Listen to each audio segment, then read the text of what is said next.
Rock this!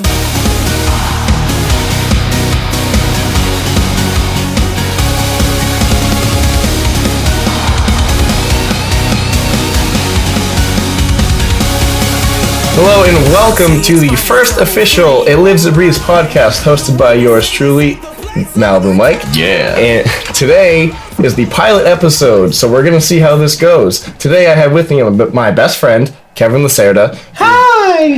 The vocalist of It Lives It Breathes, and we're going to talk to him about a few things that you guys might want to know. I want to know. Everyone wants to know. So I hope that they want to know. Well, we hope you want to know, seeing as you're a fan of the band. You're probably watching this, so we'll see what happens. You're either a fan or you're a hater if you're watching this at this point.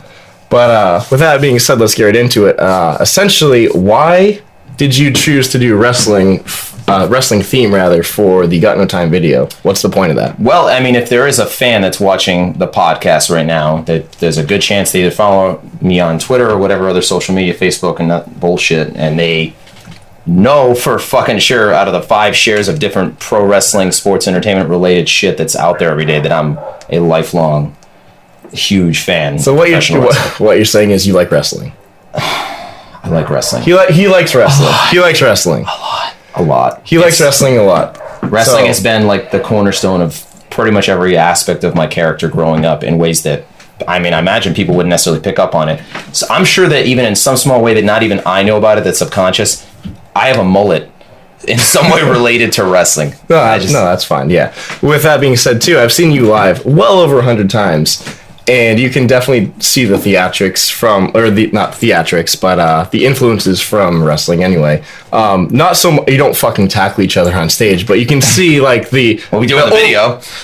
We do. But you can see the influence, the theatrical element of it, and it's pretty cool. But what were the challenges with the video? Like, why did you, or how did it feel to actually get tackled in a real wrestling environment? Well, the challenges with the video were just based on, for me, the biggest challenge was the fucking video. We're just making it happen. It's not, I mean, I can imagine people think that it's difficult to put together a music video, but at the same time, that particular project got to this point where I can have as much hope as I can, but I put myself in a position with the band of making certain things happen and having certain ideas that kind of have, I'm obviously a dreamer in that way and I want to make certain things happen.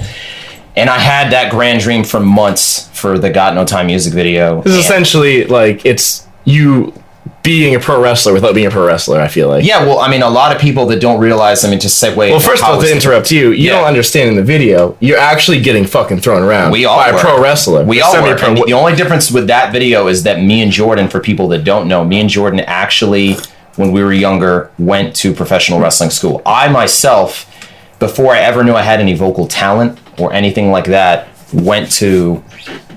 I mean, you and me talked about this before. I mean, I'd let you know this, obviously, but this is for people that are watching. I went to wrestling school a long time ago. I wanted to be a pro wrestler that was my initial dream in life growing up. Music wasn't even a thing. I didn't think I had musical talent. You didn't even know that. You told me you didn't know that till you were 22. Exactly. I had zero. Not to say you're only 23 now anyway, but that's besides the point. Bullshit. But I didn't think that I had any vocal talent. It was never a thing I went through school. In fact, I didn't even like the music that we play now. When I was in high school, I wasn't even into it. So wrestling was my number one thing, and I went through, when I was around 18, 19 years old, I can't remember the exact age, a person that I worked with kind of invited me to do it, and it was super fun, hurt so goddamn bad every day, and I was down to make it happen. I was totally into it until the day I learned how to get clotheslined over the top rope. And you realize that fucking sucked. Well, yeah, you have to learn to balance and stuff like that. You learn a whole thing about, your one arm guiding and stuff like that. It's an art form almost. It's a dance. Just like anything. Exactly. I get the whole thing that's been going on with anybody fake that doesn't. Wrestling. It's fake. I mean, it is fake. I mean, I wouldn't say it's particularly fake. It's choreographed. It's a talent. You need to be skilled in that to do that. If anybody has a brain cell, at this point they should realize that aside from the choreographed aspects, that a professional wrestler is as much of a athlete as anybody playing football. Yeah. There's just that difference of something being choreographed. It hurts just as bad. In fact, their schedule is 10 times that of someone who is on it plays basketball and has just the season and the tryouts, they have pretty much a 365 day a year tour schedule and just every night, especially if they're playing house shows, things like that, like we do. So they're in a lot of ways, now that I look back on all of it, having become a musician, they're closely related to musicians, touring musicians, which made me love it even more. It's definitely cool. The two worlds like connect, you know. And again, we were talking earlier about how certain pro wrestlers are fans of certain bands and they use their songs as intros. Absolutely. And I can only assume that it would probably be the most mind-blowing, mind-boggling, anything you could think of, fucking dream of Kevin to have, let's say, Seth Rollins use Got No Time as an opening. Oh, there's a million. I mean, there's guys that don't even wrestle anymore that I would just be glorified to be a part of that. I mean, at this point, obviously we have our dreams, and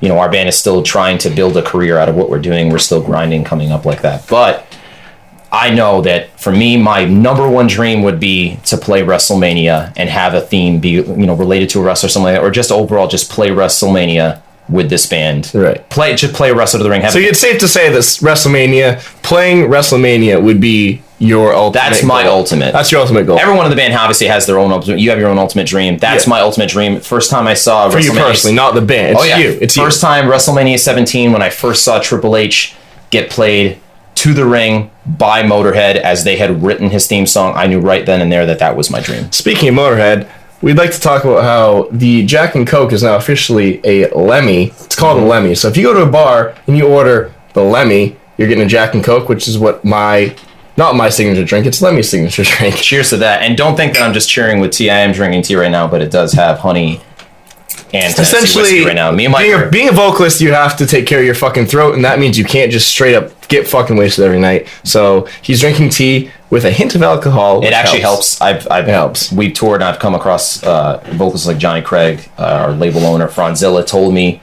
that any kind of brown whiskeys within your tea, they actually help a lot. I had no fucking idea. It's brown, so it's made a huge difference on my singing live and stuff like that. Obviously, I was never formally trained, so I mean, I had to learn from making mistakes, and this is one of the things I recently learned. Speaking of singing live, a lot of people have seen the videos, and they think that you're bullshit. They think that you can't hit those notes. I know they do.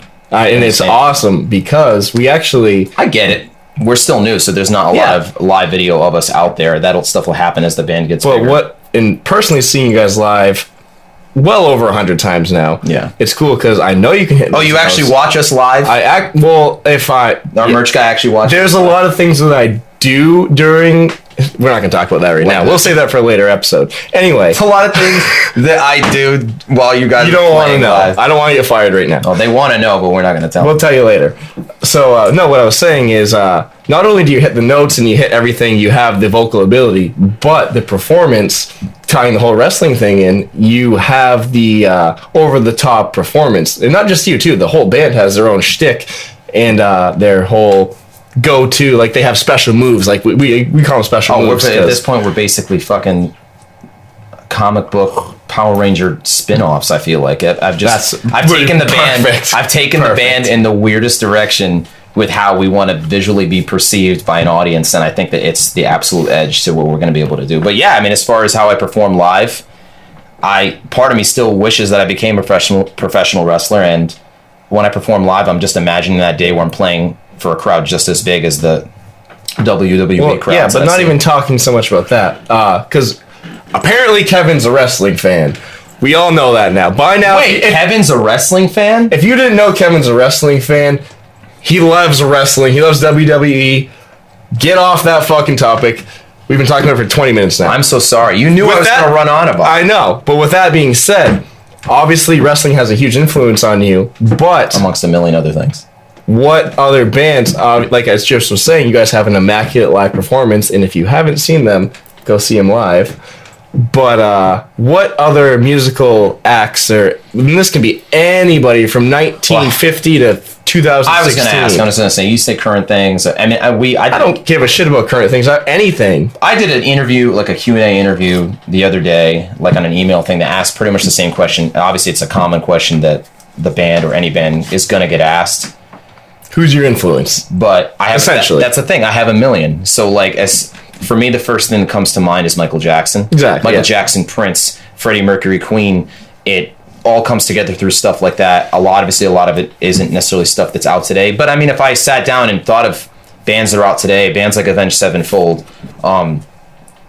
the band has so many different fucking influences. They're all the whole EDM aspect to our band is one of the cornerstones of our sound. Yeah. And it's cool because I wouldn't want to waste the time of a podcast to just sit there and even talk about that kind of stuff. But I know what you mean. Like, I mean, we could do a whole hour podcast. That's what I'm saying. I think that's the best thing about our sound is that we have that much in it. It's like a fucking Encyclopedia Britannica of absolutely. Bands.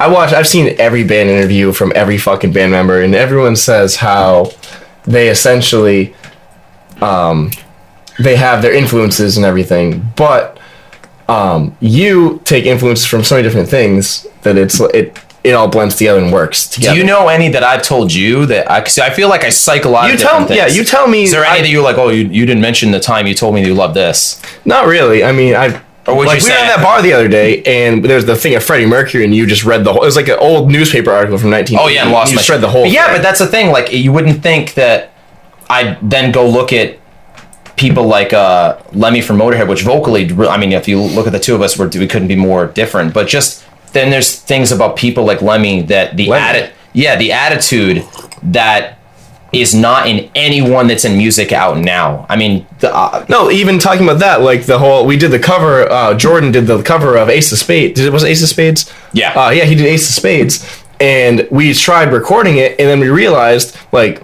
it didn't match any fucking like tempo. And we're like, Motorhead probably didn't give a fuck. They probably didn't even give a shit. Like, there's a totally different vibe of that. And it was so cool. Well, I mean, it just goes back to the fact that, I mean, and people are not going to want to hear this, and they're not going to want to believe it if they've already heard it, but rap artists or pop artists, in the general aspect of things, are bigger rock stars than the rock stars that are out today. And I'm not shitting on rock stars. I just think things have changed.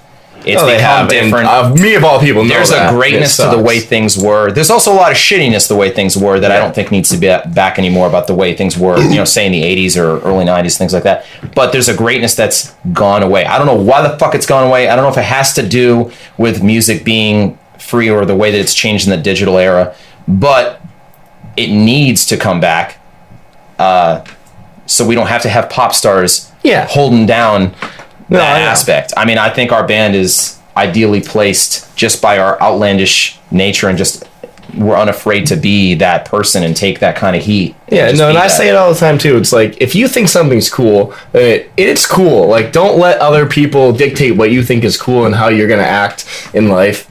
If you want to wear fucking a purple leotard, and fucking wear it. It's cool if you think it's cool. And that's what I'm saying. I mean, rest in peace, David Bowie. But I mean, if you needed to kind of search and think musical fucking classroom, look at the pants that dude used to wear. Not even that. He put a lightning bolt on his That's face. what I'm saying. Like, that's cool. There's nothing that's off limits. Exactly. Almost nothing is off limits. You can do anything you want, and if you're happy with it, then fucking just do it. Exactly. Now, I mean, I would say you, as the man, cheers me on this, but you're 100% the aspect of that. You're completely, I don't want to say that you're a throwback, but in some ways you're that great nostalgia to the way things were. And you're not even particularly a musician, aside from, you know how to play guitar and stuff like that, but everyone needs to just get on the train and give kudos to you at the fact that you're unafraid. I mean, I know I give myself kudos to giving you an edge on your name because you drive a fucking Malibu. Yeah, but that's not the real story, is why I have Malibu Mike. Oh, is it? No. But I don't really know if we can talk about it. Basically, you do whatever you want. This is our fucking podcast. When I first met Kevin and the whole band, before they were pretty boys, they were just fat little fuckbags playing their music. Fat little fuckbags. I was driving a Malibu, and I had a girlfriend at the time who I lost my virginity to in the backseat of that Malibu. But I forgot you fucking told me that. Yeah. You thought it was... No, this guy... Stop talking. He, of all people, he's my best friend.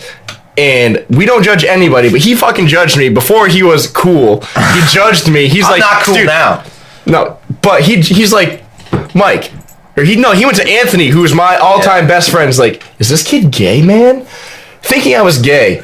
But no, because I came out of the backseat of that fucking Malibu. I was having sex with my girlfriend at the time. Oh man, I forgot about that. How do you forget about that? I'm heated about it right now. I fucking totally forgot that, and I've been giving myself credit for the past 3 years. Malibu Mike is whatever you want. I am the thing that you're afraid Mike to was be. born in the back of a Malibu. Exactly. That's all you need to know. That's how it works. That's all you need to know. We also need to start making a counter for how many different people you're calling your best friend at this point. Shit. Exactly. We're down to you, me, Anthony. Speaking Chris of is gonna walk in the room at some point. Oh, there's my best friend, Chris. With that being said, Chris is literally running groceries right now because we're in a fucking snowstorm. Yeah, we're in the middle of nothing to do all weekend. Man. Well, that being said, best friends. Being in a band, we're all best friends. It's hard to put like a fucking. Obviously, you're closer to certain people. You connect with certain people. But what would you say your favorite attribute of each member would be of the band? Oh man. Yeah, just pick one. Do you want me to include you or just one attribute? We'll do the band members for now. We'll get to me later. Chris for sure is just his creativity. Chris as a writer is entirely unafraid. I mean, everyone in this band is pretty much the same way, but when it comes to writing, that kid is completely unafraid to be himself, and it comes out completely in his sound. If this band's ever going to really hit it the way we dream someday, it's going to be because of his ambitious nature to literally do whatever he wants. When he started this band, he said that aside from any past project he's ever done, that he wanted this band to do whatever it wants. If someday, and I don't give a, for all we know, we're on just the ride with Chris, with how he writes the music. We might be realizing that we're a goddamn disco band in 2 years, just the way and I feel like he's going to find a way to make it so that fans love it. The kid just goes for it. That's what I'm saying. Like, even from the first EP that this band released, before I was even a thing with this band, there's certain hardcore fans that have been fans since day one that say, oh, write like you did on the first EP. And that's not Chris. He's not going to just listen to, oh, that's what they want, so I'm going to fucking write it. No, he's going to do what he wants to do. And I've watched Chris's evolution, and it's pretty cool. There's a reason he's called the architect. Exactly. And there's a reason why I'm still working with this band, and I believe, and I say it all the time, I believe that there's no other band that sounds like this band. And trust me, I fucking know that's so cliche to say. But especially with the record, man, dude, every song on that fucking record is so cool. Man, it's just I'm gonna ask you again, like I ask you in the chat all the time, like, do you really feel that way? Yeah, fucking real. So that everyone here that's watching this, since it's, we're obviously on the road. So from track number 1 to I think track 12, I think there's 12 tracks. Yeah. So everyone, there's just a different vibe. You can be, if you're pissed off or if you're feeling upset, there's the heavy, like, I'm gonna fuck someone up track. Mm-hmm. But then if you just want to fuck your girlfriend, there's the track for that too, and it's fucking awesome. Trust me, I've thought about it. You thought about having sex. I'm gonna have sex with a girl that song Love on Repeat or whatever it is. Oh my! And it's gonna be awesome. And every time we have sex, we're gonna do it because it's called Love on Repeat. So why would you not fuck to the same song? You're gonna fuck a girl to the song I wrote about my girlfriend. Okay, well that's weird. You didn't think of it. I think that's the best part about it. That's why I wrote the song. I wanted it to have that fucking, you know what I mean? Yeah. So, well, with that being said, I think you should take a shot to that. I'll take a fucking shot. Yeah. Telemi.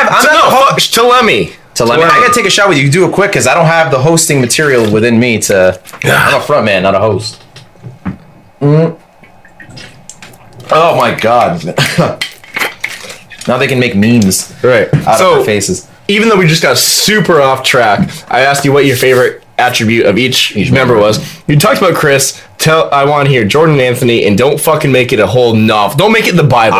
I can only do so much. I overtalk just out of nervousness. I know you do. That and touch the mullet a million times. Anthony, favorite attribute about I was going to say, I thought about Anthony. Well, hold on. Chris is unafraid of anything. He will break down every boundary. He will write what he wants. He does what he wants. Most creative writer in music today. The world doesn't even know it yet. Exactly. The world's not ready for Chris. Now, that's Chris. Go for Anthony. Favorite thing about Anthony now. This band looks a certain way live, fashion-wise. Yes. Hair game-wise, and just performance-wise. It's been elevated from before Anthony was in this band. It's been elevated by Anthony. That's the thing. Anthony set the trend for us to take hold in that kind of way. I think that a lot of people love us just from live performance. If the people that have gone out and seen us on tour. I wish we had a camera on Anthony. Anthony is to add on to what Kevin's saying. Anthony's filming right now. This is another reason why Anthony is who he is. All of our stuff, all of our photography, videography is done by Anthony. Exactly. Anthony is he's called the artisan because he does all this stuff. Hello. Like, you wouldn't know. We're the most, in my opinion, the most self-sufficient band that's out there right now. Like, yeah, we have the label backing us and everything. Or that's only gonna take you so far. That's only as of just last year. The past 3 years before that, this band has done absolutely everything for the most part. Aside from a few key members on our team, has done it all by ourselves. Exactly. And people don't realize that. They don't realize that unsigned and DIY, we've toured the country, even before you as our merch guy, over 10 times. And this doesn't even include past projects. No, absolutely. And the crazy shit that's happened. There's so many. And that's a whole nother episode to talk about. But so we got Chris, unafraid to break down boundaries in music. Anthony is pretty much the fashion god of 2016, of the new generation. Yeah. We got Jordan. What is your favorite thing about Jordan? Yeah, because I'm definitely not going to just touch on myself. But Jordan... Why the fuck would... Nobody cares about you. Jordan... That was so mean. Jordan... I don't know, Jordan is... For people that meet Jordan on tour, he's the guy that never... I fuck up on everything, and I feel like I don't even understand how I ended up in this spot.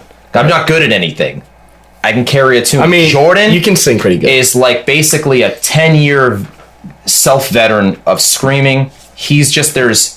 nothing that he can't do at a 10 optimum level. On stage, playing bass while screaming, better than dudes playing bass in general, better than dudes screaming. He can do it all. Yeah. He elevates us as a whole as performers. He's the one guy in this band that's for the most part professional. Yeah. You know what I mean? Like, we're all the most massive fuck-ups, and Jordan is there to always kind of keep us in line. He's that... Jordan is morale. Yeah. He is the morality of this band. Exactly. He's our conscience.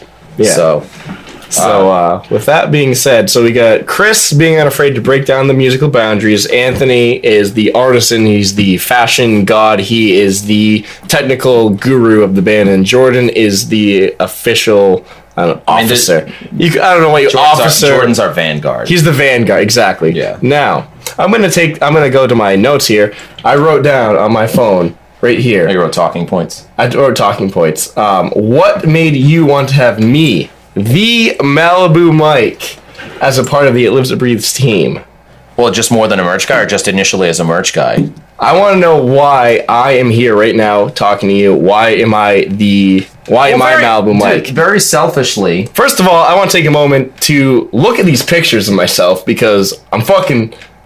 This is why I'm Malibu Mike. We're going to put pictures up right now so you can see.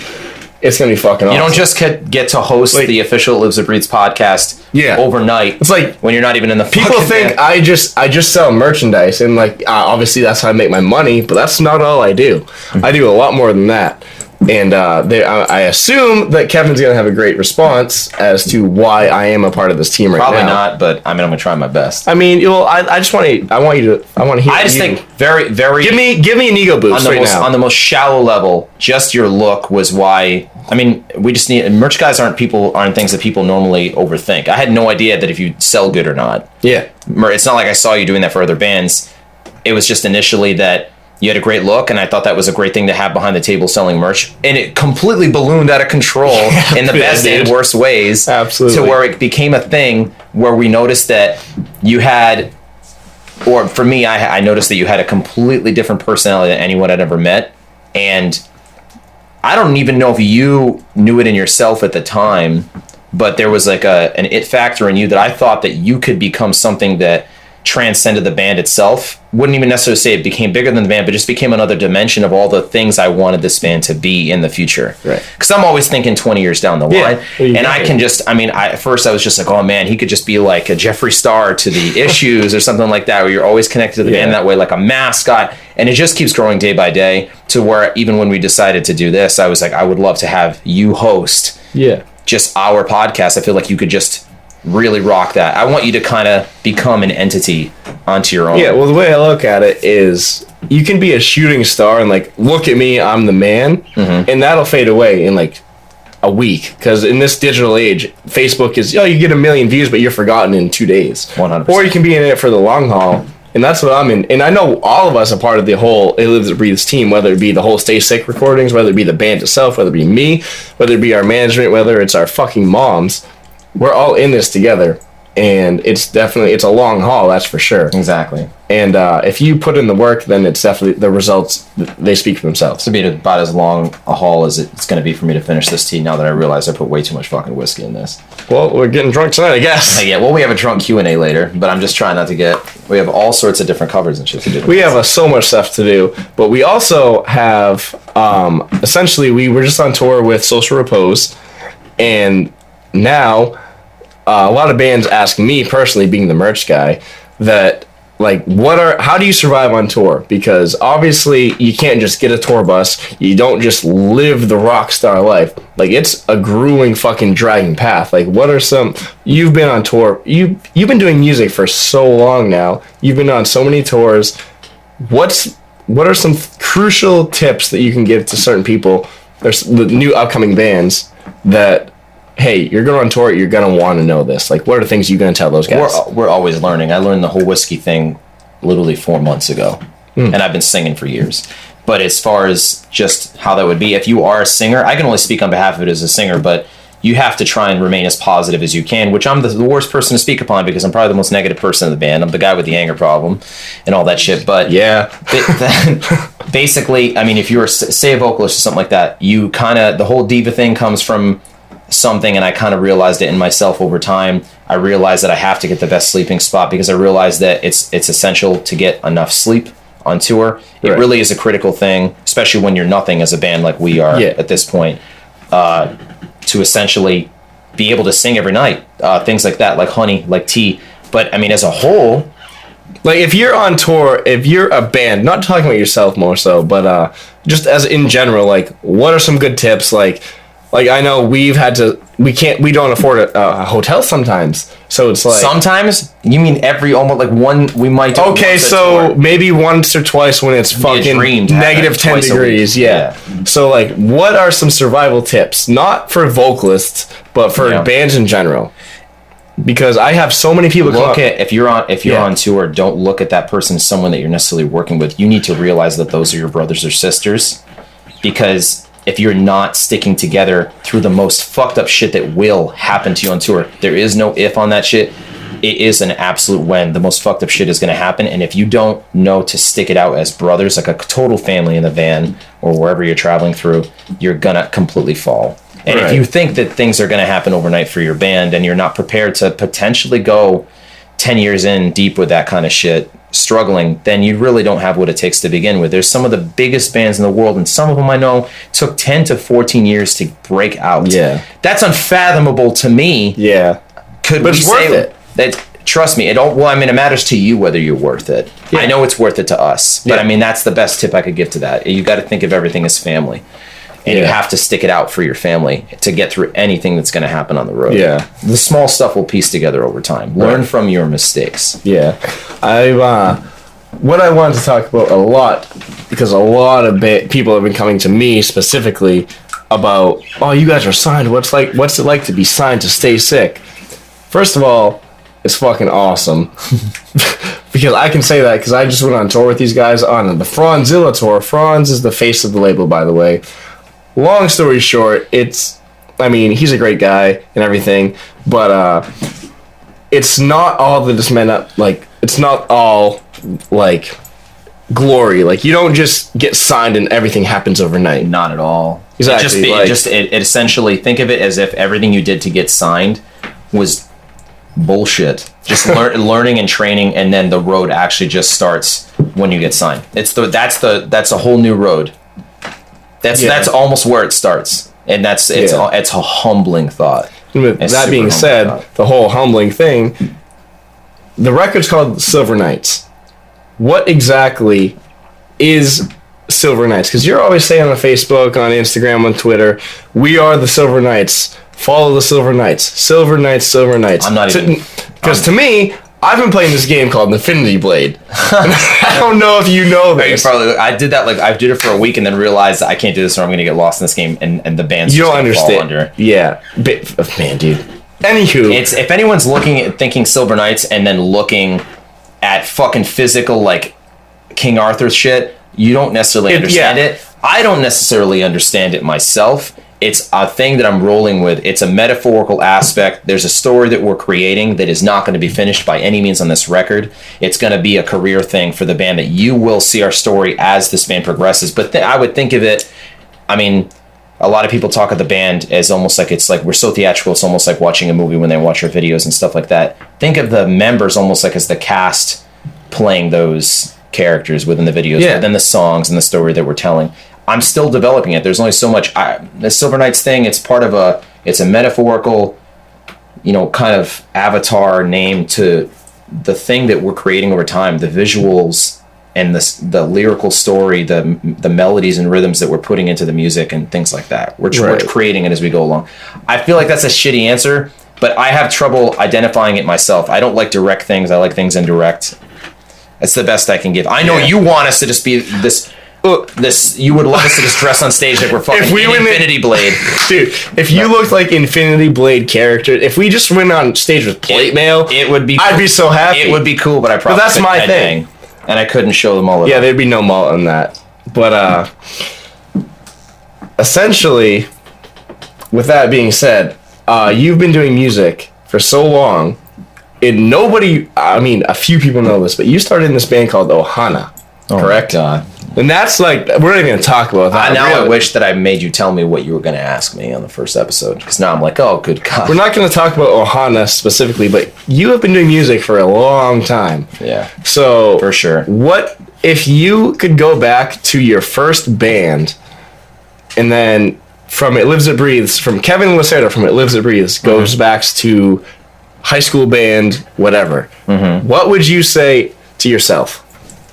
I feel like I'd want to tell myself to quit with how bad everything was, but then there would be no of this. But that's funny you say that too, because if you told yourself to quit, then you'd be fucking working at like Wawa or some dumb shit. You know what I mean? Here's the thing: if I told myself to quit, you're such a dick for that Wawa reference.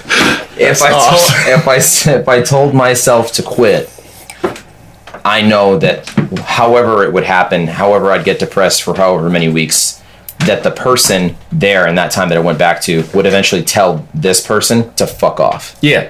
That's the one thing I can say about myself that I've always held with some kind of pride of all the other things that I'm like, oh my God, you're a fuck up.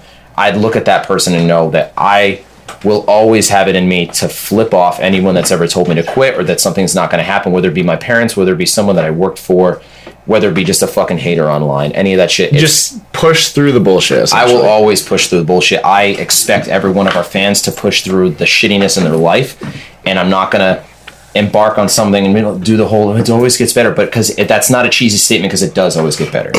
And whether that be through your goals to be working in a fucking call center, like I have done in my fucking life, everything always gets better. You have to flip off and raise hell in your goddamn life for that ultimate purpose of the fact that there is a light at the end of that tunnel, no matter how many goddamn times people tell you that they're not.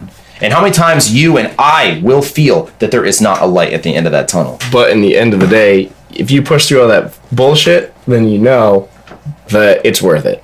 If you personally feel that it's worth it, then do it. If you want to work at a 40-hour-a-week fucking desk job every day, if that makes you happy, do it. But if you want to follow your dreams, don't say I'm going to follow my dreams. Actually take the action to fucking do it. I mean, yeah, you can. That's the only difference, is that you can be a person that says you want to do this, that, and that, but if you're not willing to kick all the doors down to make that happen, then that's the difference between someone that does succeed and claim that torch at the end of dreams. Yeah, even saying the whole kicking the doors down thing, there's so many, there is literally thousands of bands out there. That's why it's so hard. It's 2016. 1985 was so easy to be a band because you do something and it's new. Now there's nothing, there's originality, but it's so hard to find that. It's far and few between. Exactly. But it's super hard for us. You're around us all the time when we're when we're writing new music and doing new promo. It's the most difficult thing in the world. With that being said, one of the last points that I want to talk about is where It Lives It Breathes is like an image-based band. Not an image-based band at all, because the music is phenomenal, but like image is a big part of it. It's a big part of it. Like we look like we're movie posters, essentially. Yeah. So Do you think more bands should kind of aim towards that, or do you think No, because then we wouldn't be original anymore. But I mean, I want them to be themselves. I would say in closing, from anything that I have to provide, without preaching too much, I would say that fuck being the next something, be the first of that thing. I completely agree. I made a fucking Facebook status about that. I 1,000,000% agree with that. So be the best.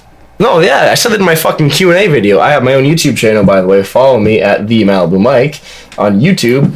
And essentially, if you can be the best version of yourself than the best version of somebody else, because you don't want to do that. Fuck that. That's dumb.